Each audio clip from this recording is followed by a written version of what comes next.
Chers étudiants, bonjour. Dans cette vidéo, on va faire ensemble l'exercice numéro 3 et l'exercice numéro 4 de la série numéro 3, les conducteurs électriques. Donc, qu'est-ce qu'il dit l'exercice? On vous dit, soit une sphère conductrice de rayon R est égale à 9 cm, portant une charge Q égale à 10 puissance moins 9 coulombs. Calculez son énergie interne. Deuxième question, on décharge cette sphère en la reliant à la Terre par un fil conducteur. Que devient l'énergie préalablement emmagasinée? Cette sphère avait été chargée à l'aide d'un générateur de force électromotrice constante V est égale à 100 volts. Quelle est l'énergie fournie par le générateur? La retrouve-t-on sous forme d'énergie potentielle expliquée? Donc, première question. On vous demande l'énergie interne de la sphère. Donc, vous avez une sphère d'un rayon R, R qui est égal à égale à 9 cm. Cette sphère est chargée avec une charge Q égale à 10 puissance moins 9 coulombs. Voilà. On vous demande l'énergie interne. L'énergie interne, on l'a vu dans le cours, on la note U. U est égal à 1 demi de Q au carré sur C, qui est aussi égal à 1 demi de C fois V au carré, qui est aussi égal à 1 demi de Q fois V. On peut passer de l'une à l'autre de ces expressions en utilisant le fait que C est égal à Q sur V. Donc, là, je vais utiliser cette dernière expression qui est simple, 1 demi de Q fois V pour calculer l'énergie interne. Donc, je n'ai pas le potentiel, j'ai de la charge, mais je n'ai pas le potentiel.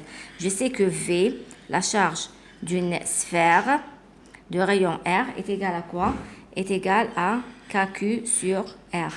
Donc, K qui est égal à 9, 10 puissance 9, Q c'est 10 puissance moins 9, et R c'est égal à 9 cm, donc 9, 10 puissance moins 2. Voilà, donc je peux simplifier les 9 avec les puissances, il va me rester 10 puissance 2 volts. Donc U est égal à 0,5 ou le 1 demi de Q qui est égal à 10 puissance moins 9 fois 10 puissance 2. Donc U est égal à 0,5 10 puissance moins 7, quoi? L'unité c'est joule. Bien sûr, c'est une énergie. Voilà, ça c'est pour la première question. La deuxième question, on vous dit, on décharge cette sphère en la reliant à la Terre par un fil conducteur. Donc, cette sphère, on va la relier à la Terre. Voilà, on va la relier à la Terre. Que devient l'énergie préalablement emmagasinée? On a déjà dit dans le cours que lorsque je relie la sphère à la Terre, elle va se décharger.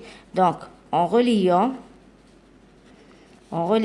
la sphère à la Terre, elle se décharge. Elle va se décharger. Elle va se décharger. Donc, Q, se décharger, ça veut dire Q égale à 0 et U égale à 0. Son énergie interne devient égale à 0. Son potentiel aussi. V égale à 0. Donc, on vous dit, dans la troisième question, cette sphère avait été chargée à l'aide d'un générateur de force électromotrice V est égal à 100 volts. C'est-à-dire la charge est à 10 puissance moins 9. D'où est-ce qu'elle vient? Elle vient d'un générateur. Donc, la charge avait été chargée à l'aide d'un générateur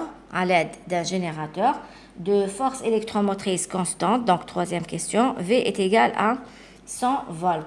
Quelle est l'énergie fournie par le générateur? Donc, quelle est l'énergie fournie par le générateur? La retrouve-t-on sous forme d'énergie potentielle. L'énergie fournie par le générateur, c'est égal à quoi? Est égal à U qui est égal à Q fois V.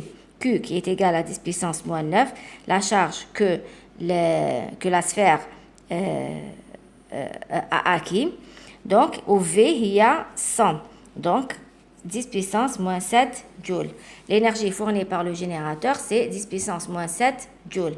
On vous dit, est-ce qu'on retrouve cette énergie sous forme d'énergie potentielle, on va dire que non, parce que le générateur, regardez, il a fourni une énergie de 10 puissance moins 7 joules, et nous, quand on a calculé, on a retrouvé une énergie de 0,7 10 puissance moins 7 joules.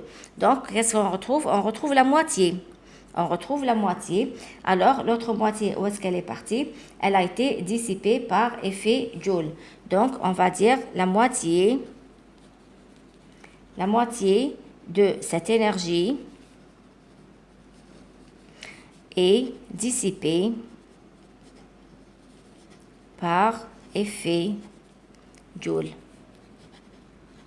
Donc, je reprends. Le générateur, il a fourni une énergie de 10 puissance moins 7 joules.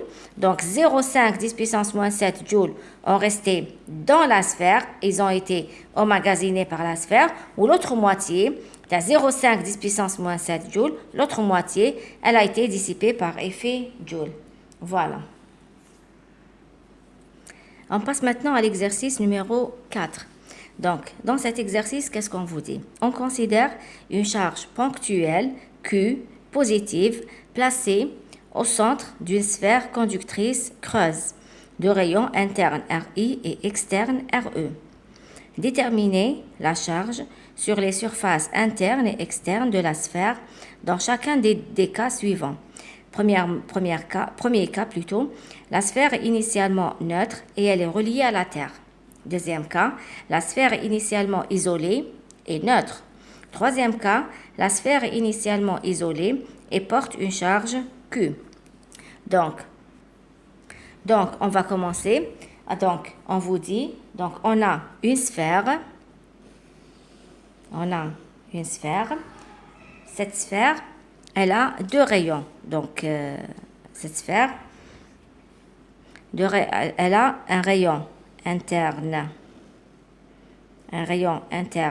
RI et un rayon externe RE. On vous dit, on considère une charge donc ponctuelle positive placée au centre, donc une charge Q positive placée au centre d'une sphère conductrice creuse de rayon interne RI et externe RE.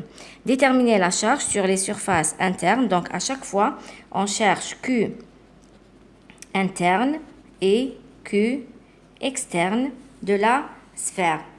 Dans plusieurs cas. Donc, le premier cas, la sphère est initialement neutre et elle est reliée à la Terre. Donc, petit a, donc sphère neutre et reliée à la Terre. Donc, il faut bien analyser chaque mot. La sphère initialement neutre, ça veut dire quoi? Quand on vous dit la sphère initialement neutre, ça veut dire que Q égale à 0. Elle n'a pas de charge. Q égale à 0. On vous dit relié à la Terre. Donc, le conducteur ou la sphère, le conducteur est relié à la Terre. Cela veut dire quoi? Ça veut dire que le conducteur et la Terre, forment un seul conducteur. Ça devient un seul conducteur. Ça veut dire quoi quand ça devient un seul conducteur? Ça veut dire qu'ils peuvent échanger des électrons. Donc, la sphère et la Terre peuvent échanger des charges. Des charges, ça veut dire des électrons. D'accord? Quand je dis des charges, ça veut dire des électrons. Donc, qu'est-ce qui va se passer? Cette charge positive, elle va créer un champ, donc un champ qui va attirer les charges négatives,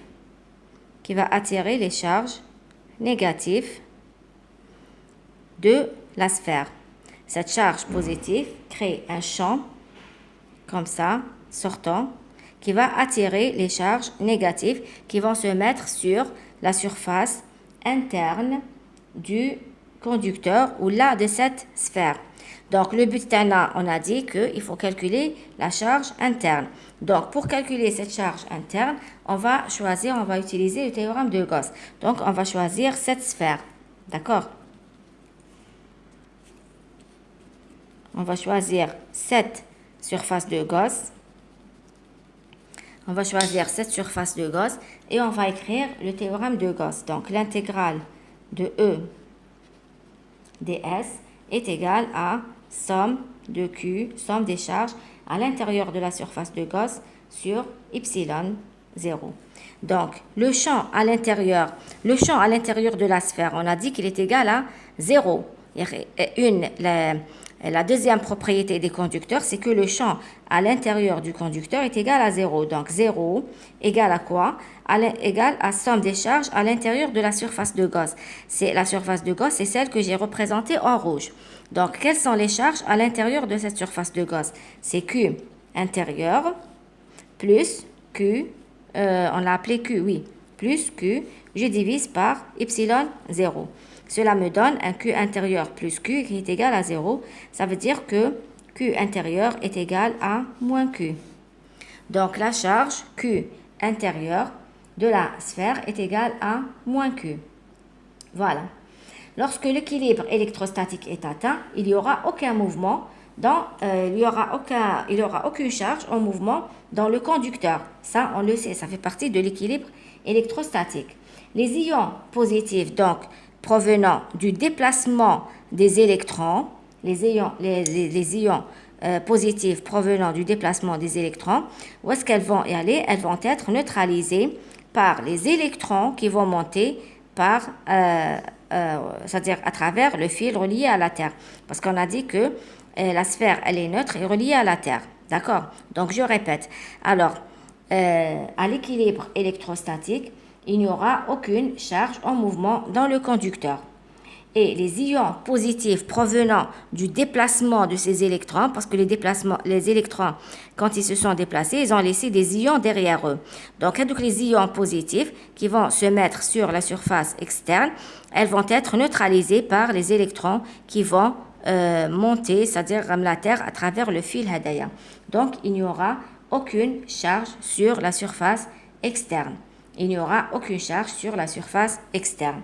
Donc, aucune charge,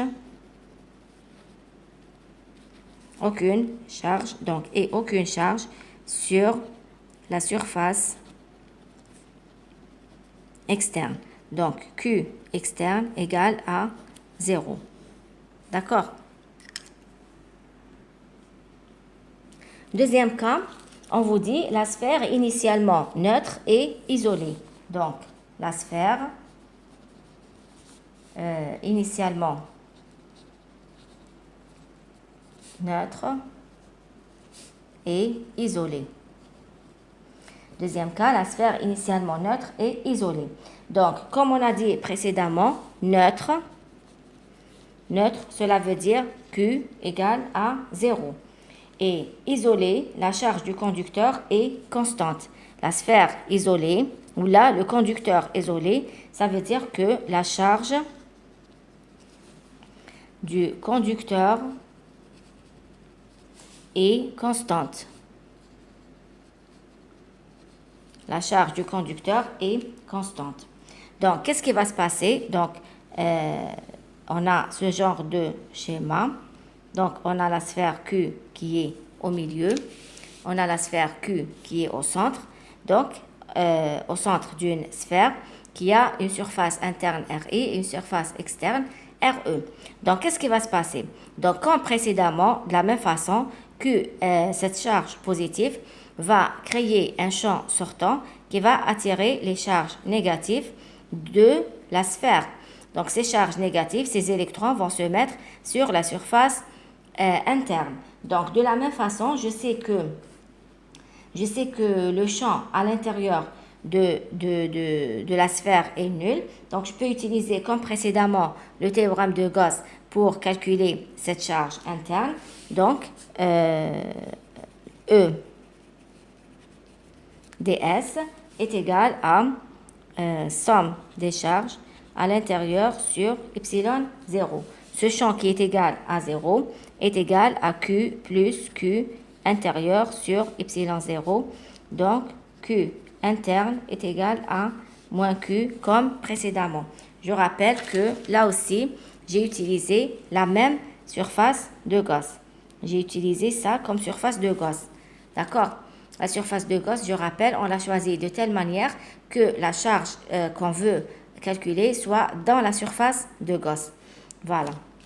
Donc, une fois, on a calculé maintenant la charge intérieure. Donc, le but là, c'est de calculer la charge extérieure. Donc, ces électrons qui se trouvent sur la surface interne, donc ces électrons qui se trouvent sur la surface interne ont laissé derrière eux des atomes chargés positivement. Donc, les électrons qui sont là ont laissé, les électrons, ils sont venus des atomes qui sont à l'intérieur. Donc, les électrons, ils se retrouvent sur la surface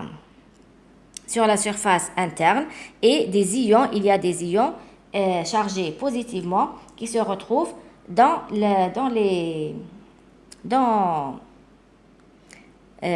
conducteur. Donc, dans le conducteur, on aura des ions chargés positivement. D'accord? On aura des ions chargés positivement. Comme la sphère, le conducteur, on sait que, c'est-à-dire la première propriété du conducteur, c'est qu'il ne doit pas y avoir de charge. Donc, les ions positifs, la charge, le conducteur, les ions positifs qui sont à l'intérieur, ils doivent être neutralisés. Elles vont être neutralisées par quoi? Par des électrons de la surface externe. Donc, les électrons à la surface externe, ils vont se déplacer de la surface externe, le conducteur, pour neutraliser les ions qui se trouvent à l'intérieur. Donc, du coup, à l'intérieur, il n'y aura aucune charge, c'est-à-dire ça sera neutralisé. Et puisque les électrons se sont déplacés de la sphère externe, donc ils vont laisser, les électrons hadouk, ils vont laisser derrière eux des ions chargés positivement. Et on aura comme ça une sphère externe chargée positivement. D'accord? Il n'y aura donc aucune charge dans le conducteur, comme on le sait. Donc, sachant que, alors comment on va calculer maintenant la charge externe? Comment on va calculer la charge externe? C'est en utilisant le fait que on sait que Q est égal à 0. La charge de la sphère, et on vous a dit que la sphère est neutre. Donc la charge est égale à 0.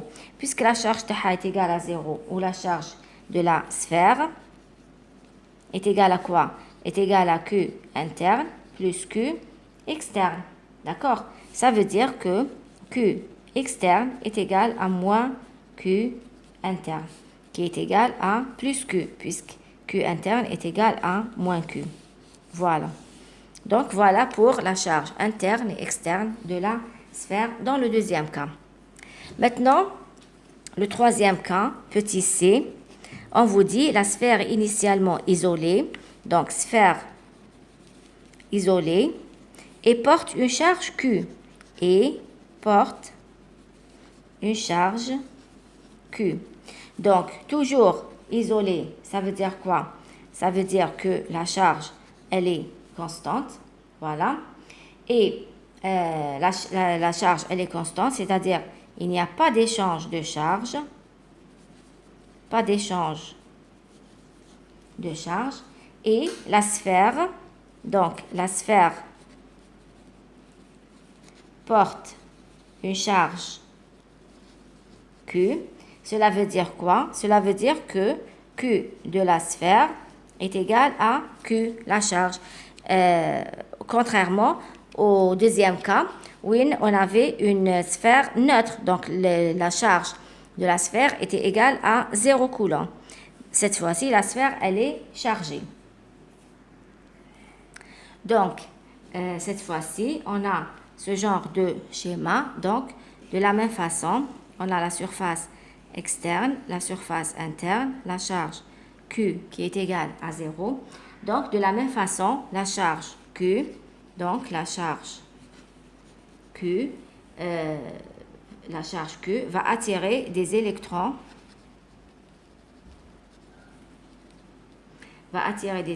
qui vont se positionner sur la surface interne du conducteur.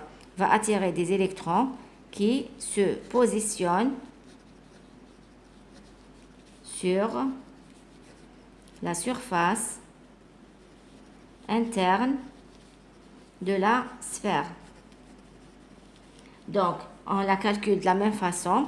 Q interne est égal à moins Q. Donc, rien n'a changé. On la calcule de la même façon que précédemment. Voilà. Et même chose que précédemment, les ions positifs, donc de la même façon, je répète. Alors, ces électrons qui vont se mettre sur la surface interne de la sphère, et ils sont venus de l'intérieur de la sphère. Donc, ils ont laissé des ions positifs. Derrière eux. Ces ions positifs ne doivent pas exister dans la charge. On sait que le conducteur, il est neutre. Donc, le conducteur ne doit pas être chargé. Donc, ces ions positifs vont être neutralisés par des électrons qui vont provenir de la surface externe de la charge. Donc, les électrons qui vont venir neutraliser les ions, vont laisser des ions positifs derrière eux.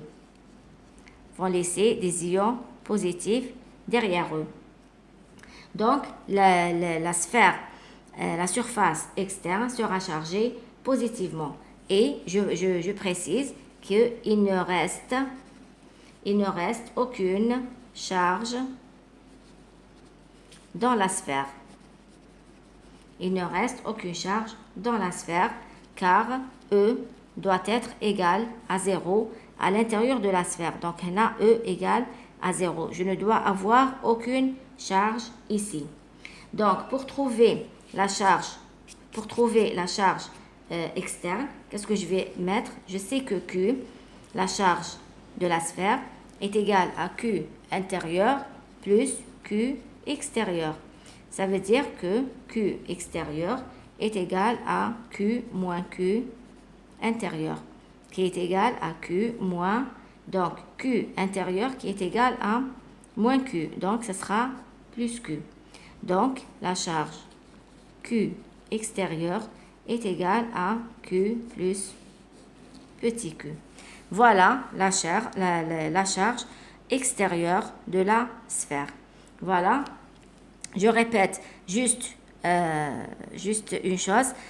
Je répète juste une chose, c'est que, regardez, lorsque la charge Q, elle est placée au centre de la sphère, elle va attirer, donc, il y aura un champ sortant qui va attirer les électrons négatifs, qui va attirer des charges négatives, on va dire, qui va attirer des électrons. Donc, ces électrons vont se mettre sur la surface interne de la sphère. Ces électrons, d'où est-ce qu'elles proviennent? Elles proviennent des atomes qui sont à l'intérieur de la charge. Donc, ces électrons, quand ils se sont déplacés, ils se sont mis sur la surface interne, ils ont laissé des ions positifs dans la sphère. Ils ont laissé derrière eux des ions positifs. Ces ions vont se neutraliser par des électrons qui vont provenir de la surface externe de la charge. Ces électrons, donc, quand ils vont venir neutraliser les ions positifs, donc il n'y aura donc aucune charge à l'intérieur de la sphère, il n'y aura aucune charge, et par conséquent, il y aura des ions positifs sur la surface externe, d'où l'apparition de charges positives sur la surface externe. Voilà, j'espère que j'étais claire. Je vous remercie pour votre attention et je vous souhaite bon courage pour la suite.